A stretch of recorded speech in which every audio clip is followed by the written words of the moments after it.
आस्था ने जल्दी से एक सिंपल सूट की तलाश में अपनी नजरें चारों तरफ दौड़ाईं, लेकिन वहां सब मॉडर्न वेस्टर्न आउटफिट्स ही थे। अब तो उसके गले में अजीब सी कसक महसूस होने लगी, आंखें नम होने लगी। तभी अरमान आस्था को घूरते हुए आया और ताना मारते हुए बोला, इतना टाइम, वो भी एक कपड़ा चुनने में लग रहा है, सीरियसली। तभी अचानक अरमान ने एक रैंडम ड्रेस उठाकर आस्था की ओर बढ़ा दी और कहने लगा, जाओ, सबसे पहले जाकर ये कपड़े चेंज करके आओ। अब क्या करेगी आस्था? अरमान ने जैसे ही आस्था से कपड़े पहनने को कहा, आस्था की आंखें घबराहट से फैल गईं, क्योंकि जो रैंडम ड्रेस अरमान ने आस्था को उठाकर दी थी वो एक ट्राउजर और उसके ऊपर टॉप था जो फैशनेबल था। उसकी स्लीव्स में सिर्फ एक बारीक सी डोरी थी और इसके अलावा उसमें कोई बाजू भी नहीं था। आस्था कभी एक नजर अरमान को देखती तो कभी उन कपड़ों को देखती। उसने जल्दी से पीछे मुड़कर बाकी सबको देखने की कोशिश की, लेकिन उसने देखा कि आकाश और सुमित एक जगह खड़े होकर अपने लिए कुछ शर्ट देख रहे थे। वहीं ध्रुव और आहन जानबूझकर सेल्स गर्ल्स को परेशान कर रहे थे। कभी उन्हें किसी चीज को दिखाने के लिए कह रहे थे तो कभी किसी और चीज को। वहीं देव एक जगह लैपटॉप लेकर वहीं पर बैठ गया था और अरमान का काम करने लगा था। वहीं अरमान भी अपने काम में बिजी था। अब आस्था बहुत ही ज्यादा अनकंफर्टेबल हो गई थी और मन में बोली, अब मैं क्या करूं? किससे अपनी परेशानी शेयर करूं? मैंने तो कभी इस तरह के कपड़े नहीं पहने हैं। आस्था ने थोड़ी सी हिम्मत करके अरमान से कहने की कोशिश की, लेकिन अरमान जी, ये कपड़े। अरमान ने बिना आस्था की ओर देखे जवाब दिया, तुम अभी तक यहीं हो? तुम्हारा दिमाग खराब हो गया है क्या? या तुम जानबूझकर मेरा सारा दिन बर्बाद करना चाहती हो? फिर अरमान ने घूरते हुए आस्था को देखा और बोला, मैं अच्छी तरह से जानता हूं कि तुम जरूर किसी न किसी प्लान की वजह से मेरी जिंदगी में आई हो, लेकिन याद रखना, अरमान सिंघानिया को जब भी तुम्हारे खिलाफ कोई भी सबूत मिला, वो दिन तुम्हारी जिंदगी का आखिरी दिन होगा।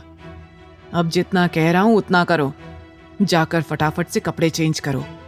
वैसे भी अपने इस गंदे कपड़ों की वजह से तुमने पहले ही काफी ड्रामा कर लिया है।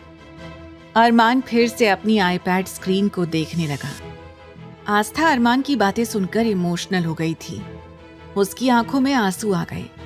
उसे समझ नहीं आ रहा था कि आखिरकार उसकी गलती क्या थी और उसने ऐसा क्या किया था जो अरमान उसके साथ इस तरह का बर्ताव कर रहा था।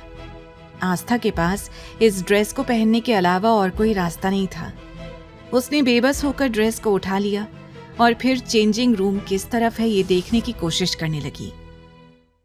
आस्था जब प्रियंका और उसकी मामी के साथ शॉपिंग करने के लिए आई थी, तब प्रियंका ने कई लहंगे ट्राई किए थे जो वो शादी में पहनने वाली थी। इसीलिए उसे पता था कि चेंजिंग रूम वगैरह में जाकर कपड़े चेंज करते हैं। क्योंकि आस्था अब कोई भी बात बोलकर अरमान को एम्बैरेस्ड फील नहीं करवाना चाहती थी। आस्था सोचने लगी, शायद अरमान जी ठीक कह रहे हैं। मेरी वजह से अरमान जी की काफी बेइज्जती हो रही है। वो इतने अमीर आदमी हैं और उनकी बीवी बिल्कुल गंवार है। मुझे किसी भी चीज की कोई नॉलेज ही नहीं है। जल्दी ही आस्था को लेडीज चेंजिंग रूम का साइन बोर्ड दिखाई दिया और वो ड्रेस लेकर उस ओर चली गई। आस्था ने जल्दी से कपड़े चेंज करना शुरू कर दिया। आस्था को बहुत ही ज्यादा अनकंफर्टेबल महसूस हो रहा था। वैसे वो उन कपड़ों में स्टाइलिश, मॉडर्न और ब्यूटीफुल लग रही थी।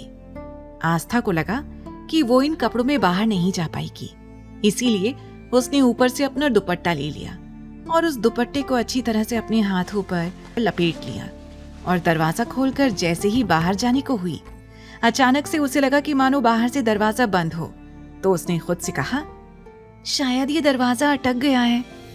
ये सोचते हुए आस्था ने दोबारा से दरवाजा खोलने की कोशिश की तो दरवाजा चर की आवाज करते ही खुल गया। आस्था धीरे से बाहर निकली, लेकिन तभी उसकी नजर सामने खड़े दो अनजान लड़कों पर पड़ी जो वहीं ट्रायल रूम के बाहर थे। आस्था वापस अंदर आई और झट से दरवाजा बंद कर दिया। उसकी सांसें तेज हो गईं। उसने घबराते हुए कहा, अरमान जी कहाँ चले गए? और यहाँ तो अनजान लड़के खड़े हैं। मैं इन कपड़ों में बाहर कैसे जाऊं? आगे की कहानी जानने के लिए देखें अगला एपिसोड सिर्फ पॉकेट एफएम के यूट्यूब चैनल पर। और तेरे इश्क में के सारे एपिसोड्स को सुनने के लिए डिस्क्रिप्शन में दी लिंक से डाउनलोड करें पॉकेट एफएम ऐप।